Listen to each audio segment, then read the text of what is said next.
All right. Thank you, G Huns. You should be able to hear me now. Boy, I did all that talking. What a that's frustrating. It's frustrating because this video is going to be up later, and then for like the first 2 minutes, 3 minutes, it's just going to be me miming. It's going to lose a lot of viewers, I'm sure. All right. So what I was saying was, happy Saturday, everybody. Welcome to the Practical Woodsman Saturday live stream. This is number 115, but thank you, G Huns, on locals. Appreciate that. Yeah, if we're ever doing one of these live streams, you can't hear me or whatever, you let me know, because there's no way for me to know. Okay, so I think we skipped over 114, but I don't think anybody's keeping track, so 115 it is. And I've got some interesting things to show off, but I'd love to talk to y'all about the woods. And my question for y'all is, what is your favorite time of the year to be in the woods? And what are your favorite conditions for being in the woods? Because I was doing this show the other day, and I was talking about how anytime it gets nasty, anytime there's rain, snow, anytime conditions are really ugly outside, my heart says I want to be out in the backcountry, experiencing this firsthand out in the backcountry. So that got me curious if I'm the only one like that, or if you guys feel the same way.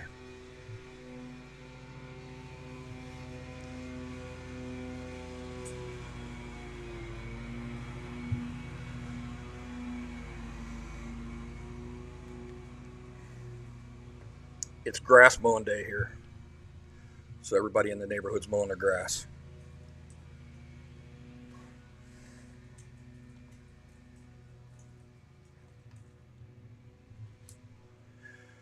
Okay, a couple things show off. While you guys are answering that question I gave you, what do you guys do with your Altoids tins?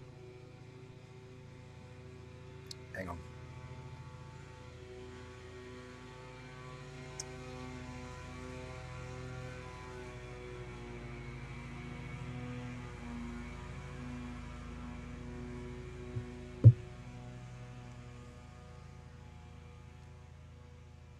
Got the neighbor lady right out my door here, mowing grass. G Huns on local says spring or fall's my favorite. Cool weather and clear skies for watching meteor showers. Spring or fall's good. Fall, I think especially, is amazing.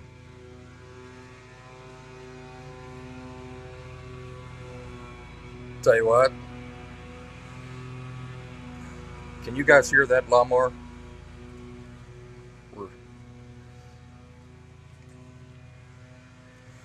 Just gotta shake your head sometimes.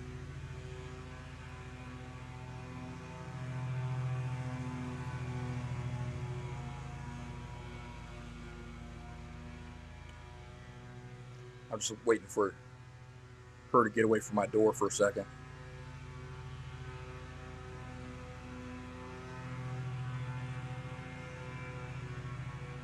Barley, come here, bud.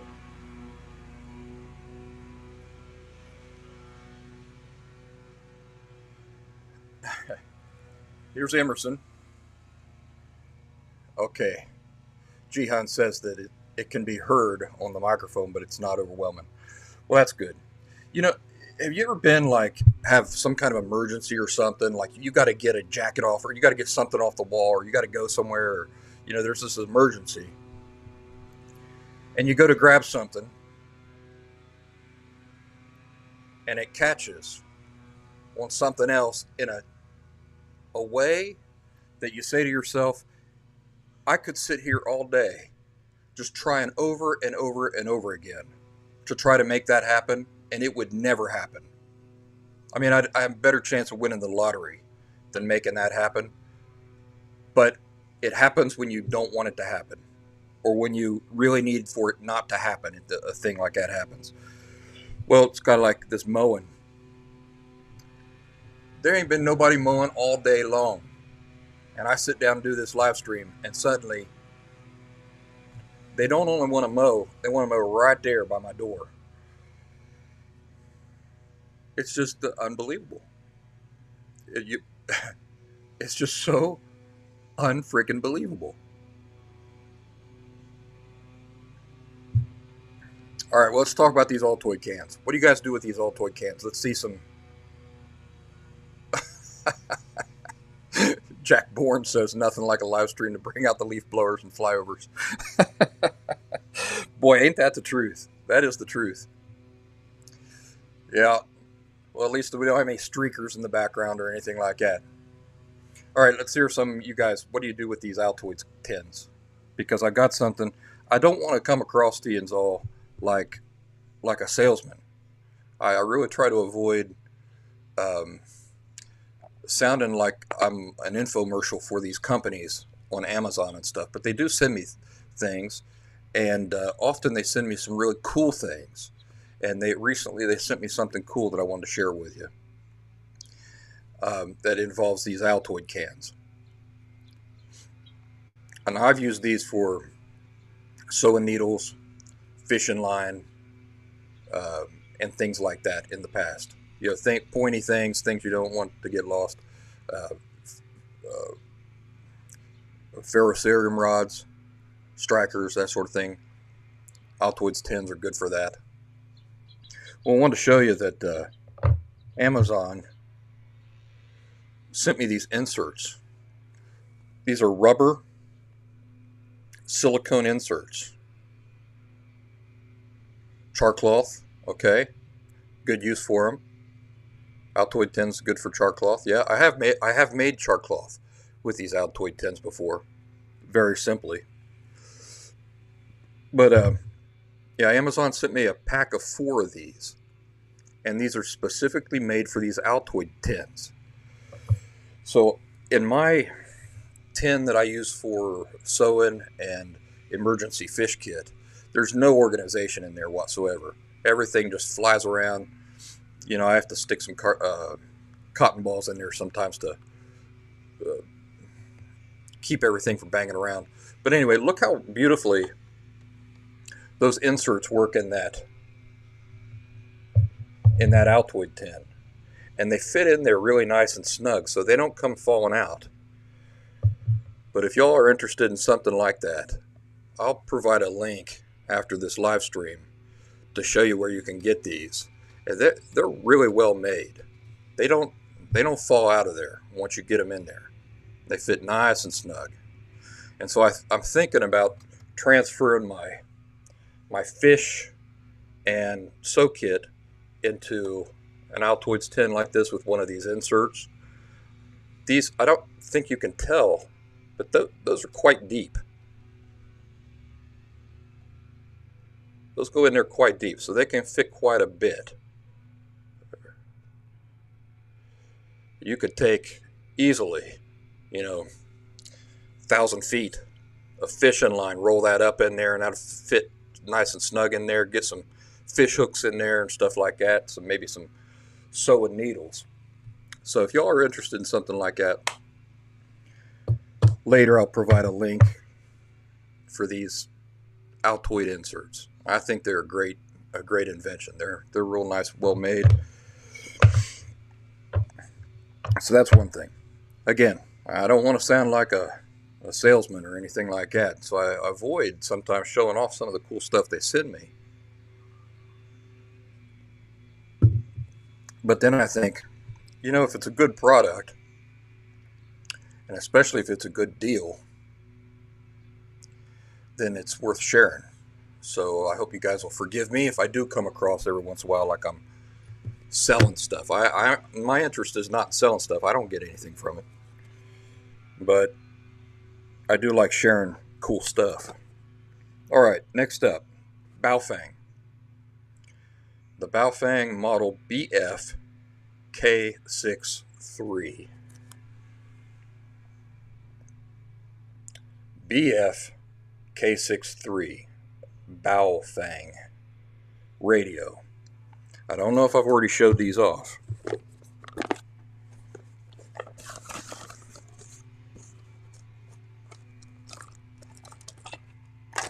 But I'm awfully impressed with these radios.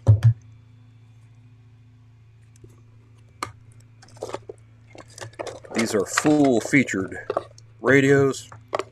I think you can get the radio for $30. It's I think it's a dual band or a triple band radio. What I'm trying to show off here, it comes with everything. It even comes with this, so you can plug that into the radio. You can have this on your pack while you're going through the woods, so you've got your hands free, or you got this on your shoulder strap, right? So you can just pull this and talk to your partner or partners. But a real well-made radio comes with the battery, long life battery. The battery has a USB. Where's the USB? Okay, it's right on the back here. See the USB charge? So you can easily charge that in the field. This large antenna here, and what I'm searching for is the smaller antenna. Here we go. So if you don't want that high gain antenna, it does come with both antennas. So you can just screw that off there. Now, this is not a walkie-talkie. This is a radio. And so technically, you are supposed to have your GSMR license to operate these on a GSMR frequency. Very easy to do. I went on, let's see, how much did it cost me? I think it cost $30 for 10 years here in the United States. Now, if you're out there in Canada, I know I got some folks from Canada, it's probably different, but it's worth looking into where you're at. Once you get your GSMR license, you and your buddies can operate these out in the woods, no problem. I think the rules are, you have to identify, they assign you a call sign. And so then you have to identify yourself with your call sign. And you have to repeat your call sign like every 15 minutes during long conversations. Now, if you're just doing a little back and forth for, a minute or two, you don't have to use your call sign. But after 15 minutes of sustained talking, then you're supposed to use your call sign. And let's see, and when you sign off, you're supposed to use your call sign. Another thing about that GSMR license is that I think am I using the right terminology? I'm kind of new to it. Let me find, here we go.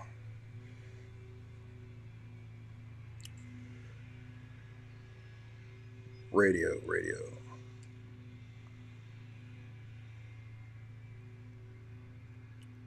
GMRS, sorry. What was I saying? GSMR? Yeah, so it's your GMRS license. And you get it, like once you pay for it, you get it like within a couple hours. It gets sent to your email.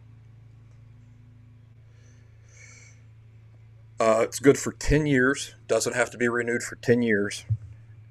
And get this, if you get the license, it covers everybody in your immediate family. Everybody.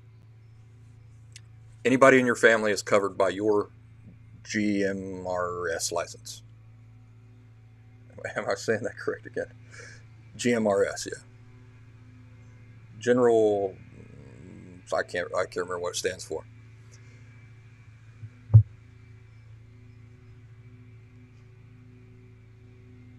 G-Huns, what are you trying out tonight at the racetrack? The radio? Did you get yourself one of these? Now, the beauty about this radio, I mean, it's got a lot of, what I love about it is it comes with everything. I mean, it comes with everything you need and more for $30. And it's a solid radio. It's a ham radio. Yeah, G-Huns on Locals got himself one of these. What do you think of it? Have you played around with it? Did you think it was a good deal when you got it out of the box? Were you impressed with it? Yeah, so you get both antennas, the high gain and the smaller antenna. I've tested this already here in town with my daughter. See, G-Huns, I don't know if you guys can see it, but G-Huns says that he was really impressed with this radio. And he was in the military. G-Huns, you had experience with radios, I'm sure, in the military. And so if he likes the radio, you know it's a good deal. But it comes with NOAA weather pre-programmed into it. So let me go ahead and turn that on. Frequency mode. If you hold the 0 button, on, it goes to weather. And all the weather. Ross County Airport, under fair skies. The temperature was 64 degrees and relative. I can't get it. Sorry, guys. Trying to get you to see that. There we go. Weather. Locations across Ohio. In Columbus, fair and 65. In Lancaster, partly sunny and 66.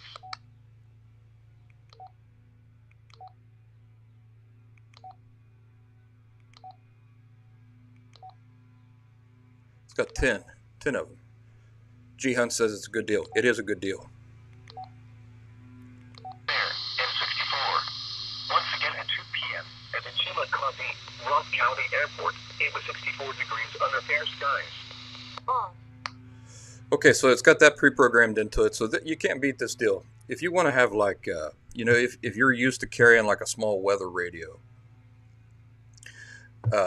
in your pack when you're in the backcountry, just so you can keep track of NOAA weather or something like that, this is a better deal because you could actually communicate. You could actually broadcast with these, whereas a typical NOAA radio you wouldn't be able to broadcast. So definitely worth having for emergencies, for scanning, for keeping in track with your buddy or partners on the trail. And so I went ahead and got myself 2 of these, and one I can loan out. But it's a great deal. There was something else I was going to tell you about these radios. The battery life is something like 22 hours standby. Jihan says radioreference.com will have local fire dispatch and PD also. Yes, but I think a lot of places are moving away from that. Like my local fire and police department, they use a digital relay thing. And so it doesn't, I can't pick them up. There's a special kind of digital relay type thing that decodes all that, that my local emergency services use. But, I scan this thing all the time, see what I can pick up. With my daughter, I tested this around town, and with the high gain antenna, I got a good reception 3 miles in town. Now, if you're in the woods, have all the buildings and stuff like that blocking the signal, you'll easily get a much longer distance on that. But 3 miles. I think about how my buddy and I usually, when we go on these excursions in the backcountry, how it usually works out is we end up hiking apart because we hike at a different speed and stuff like that. And sometimes we'll get a mile between us. We don't usually get 5 miles between us. So this definitely would work just fine with folks. RCT CSS is how to do the digital encryption. I'll have to look into that more. You probably know more about this than I do. But I think I'm going to be getting my ham license here soon because with other radios, let me get this other radio here.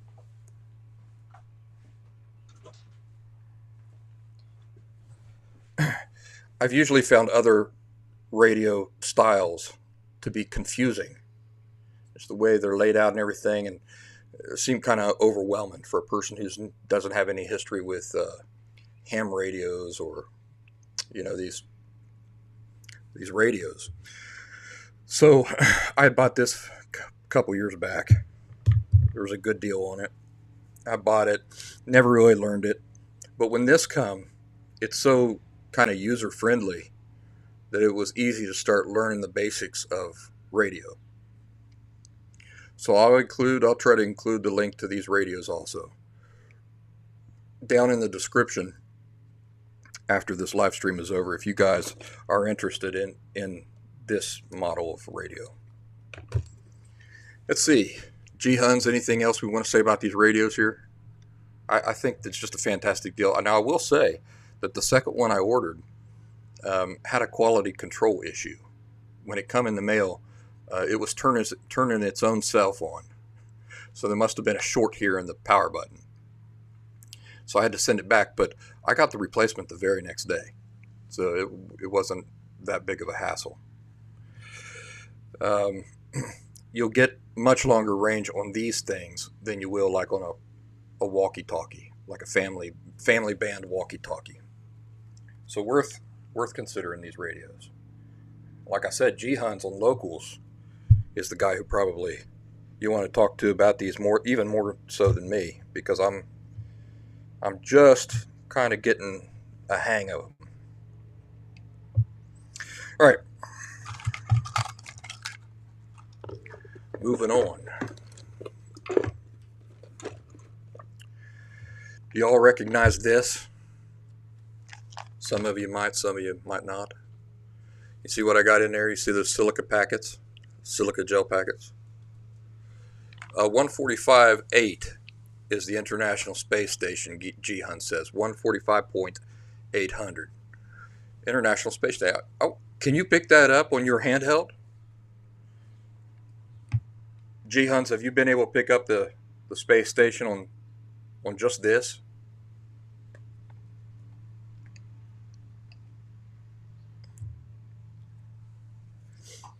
Going to have to go back and make some notes from this chat later on.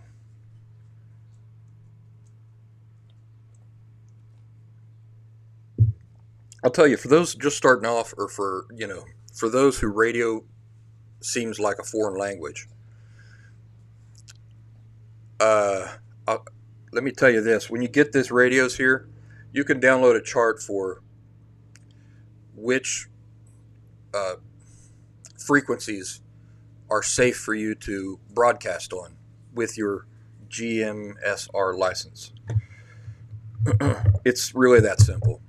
There's a billion channels on here, but you can download a chart, tells you specifically exactly which frequencies are safe for you to broadcast on with your GMSR license.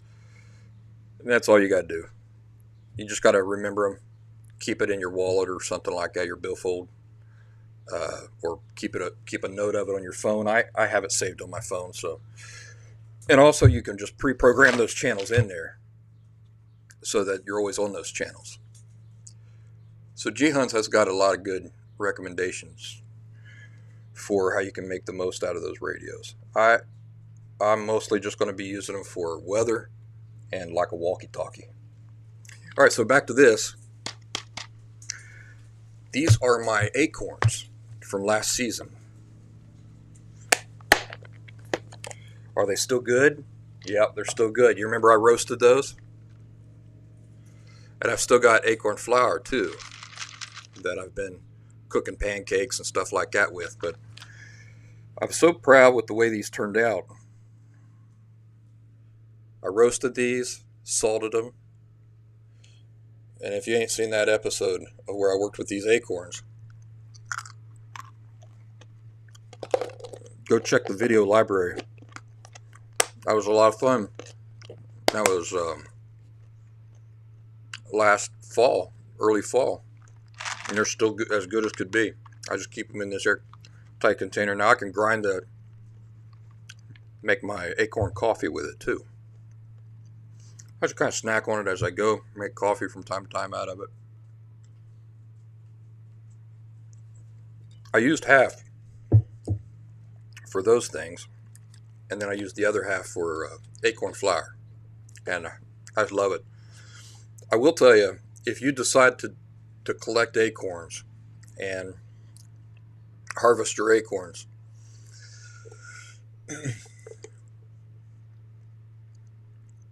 when you first start off, you'll get to this point where you think, wow, this is a ton of acorns. I'll never use all these acorns. Pick even more. harvest even more, because once you get them out of the shells, once you dry them out, either in the sun or in the oven, you don't end up with as big a harvest as you originally thought you did. And that's the lesson I continue to learn when I harvest acorns. You collect them and they're all in the shells. You think you've got a ton. You think it's going to last you years. By the time you get done treating them, or drying them out and salting them and roasting them and all that stuff, typically you don't end up with as many as you thought you would. And if you really, really like them and you don't have as much as you thought you would, what that means is that you kind of got to be selective about when you use them, because you don't want to run out before the next acorn harvesting season comes along.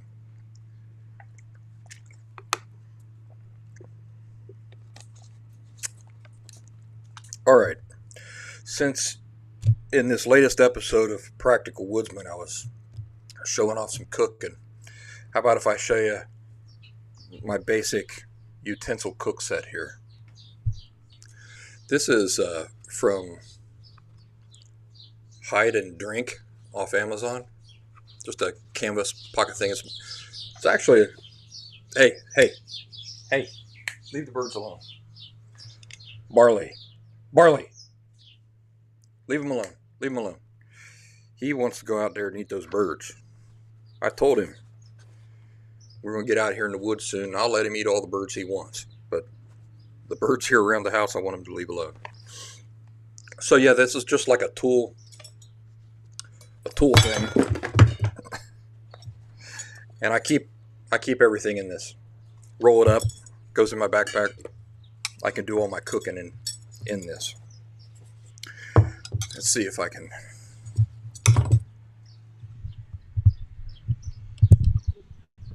improve my presentation here. All right. Because I want you to see how all this goes in there. That's how it all goes. Just like that. And then it rolls up. I wrap this a couple times. And it just stays like that. All right. Now I want to show you the individual items that I have in here for cooking, for food out in the backcountry.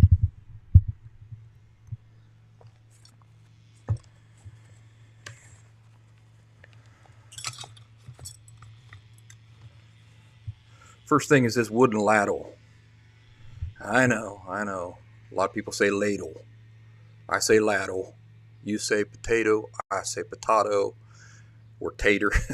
Even better. So, ladle. My one spoon utensil. I've talked about this till I'm blue in the face, but this is Human Gear titanium, and I love that design there for the spoon and fork combo. It's strong, it's light, simple, no moving parts, can't beat it.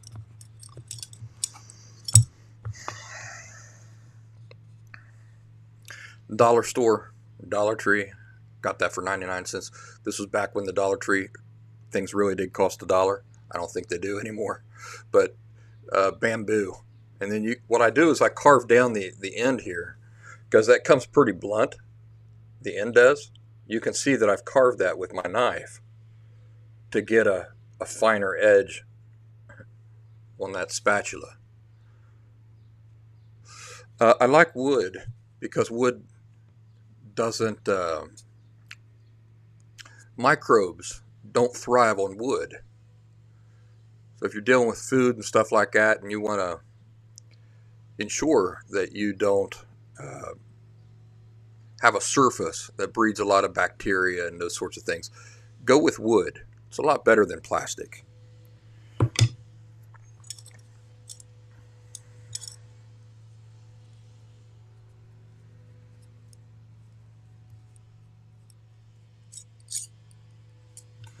Titanium chopsticks. I like titanium chopsticks, or any chopsticks, because I like to use them as tongs. So if I'm frying anything out in the woods, I'm cooking anything out in the woods, chopsticks allow you to use them just like tongs, so you don't have to carry like an extra set of tongs. Now, if you carry chopsticks, you know, you can actually eat with the chopsticks if you're eating pasta and stuff like that. You're probably not going to eat with tongs that way, so tongs don't really double the same way that chopsticks do. So I really like chopsticks. If you're making bacon in a skillet, you can grab the bacon, flip it over. It's much easier to work with these chopsticks. If you can get them in titanium, better yet. And then I've got, I think, my bombilla here for my yerba mate. Yeah. My yerba mate bombilla. It's got these little holes down there. Yerba mate is like a tea, popular among Argentines, Brazilians, and Italians. But this is like a straw. It's hollow. And it goes down in your cup.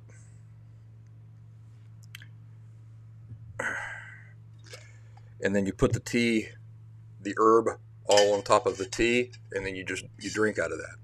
So I like to take yerba mate with me. It's caffeinated. Yerba mate is caffeinated. It's like a very strong, grassy tasting tea that is highly caffeinated. So it's a pleasant experience. And then I've got my spices in here.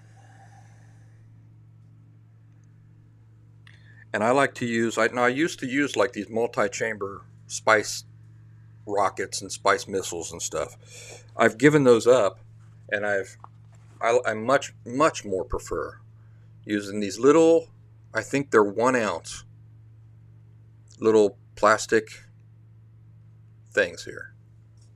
You can get those off Amazon for next to nothing. 10 at a time for just $10, something like that, $5. And I just think they're awesome for putting spices in. Allows you to carry plenty of spice.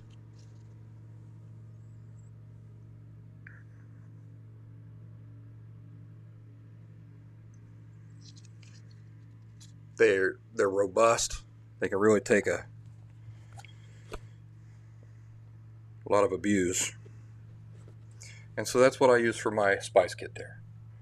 And I like that because, again, I can roll everything I'm taking up into that. My spoons, my spatulas, my ladle or ladle, chopsticks. Boy, I tell you, let's do that. Yeah, and then you can just roll all that up into a nice little package there. I wrap that like once.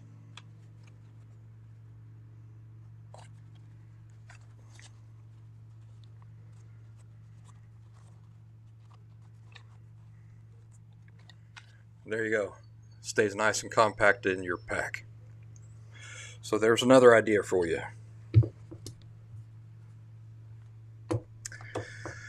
Let's see. Let's get some talk going from you folks.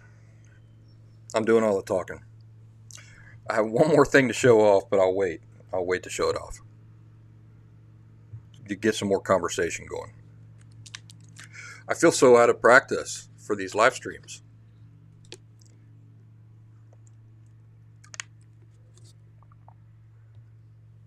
Hey G Huns, am I still streaming there on Locals? Locals had me at a half-hour limit. And I did send them an email like 100 years ago to see if they would up my time for the live streams. I'm wondering if they actually have. Let's see, we're at 37 minutes. See what G Huns has to say.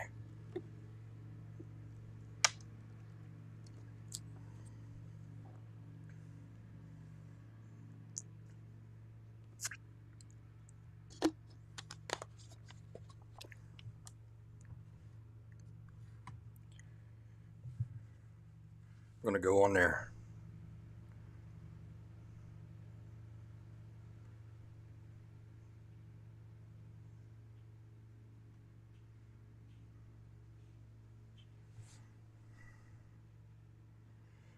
if you get a ham radio, you don't need a license to just listen. Now you do need a license to broadcast, to like press the talk button. You do need a license for that. And if you broadcast on a ham radio without a license enough, that eventually will bite you in the butt. You will get fined for that. But as far as just listening, like scanning stations and listening, you can do that all day long. It's good for emergencies. It's a great idea to have these things on hand for,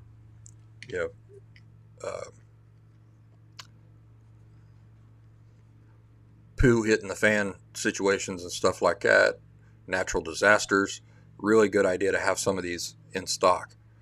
$30 for the quality of this radio. I just can't believe it. I can't believe you can get this radio for $30 with all that it does and as well as it's made, as long lasting as the battery is.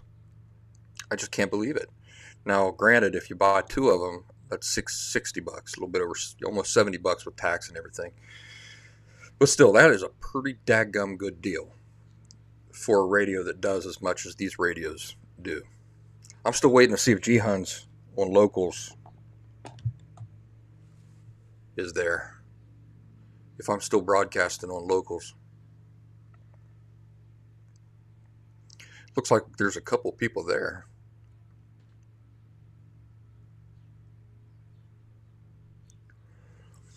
All right, so, I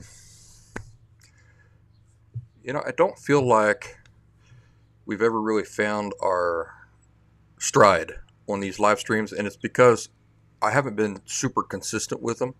And I know I've said in the past that I'd like to change that. I really would. So, I think with some consistency, the more folks that we get in here, the better these live streams will be. I recognize that today's been a little rough around the edges, and I'm sorry for that.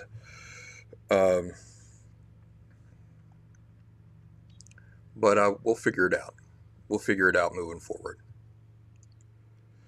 For now, that's all I got to show off, I think. Yeah, that's all I want to show off for now. I don't want to overwhelm you guys with a bunch of junk. But thanks for joining me for the live stream. For you folks who come up behind later and see the live stream here, I hope that you got something out of it. And like I said, we'll work on the quality of these live streams moving forward, and hope to see you there. I'm going to go ahead and sign off. Enjoy the rest of my Saturday. I got to go mow grass later on today, just like my neighbors. And I'm sure a lot of you guys got stuff to do too. So I'll see you in the next one. Thanks for joining me.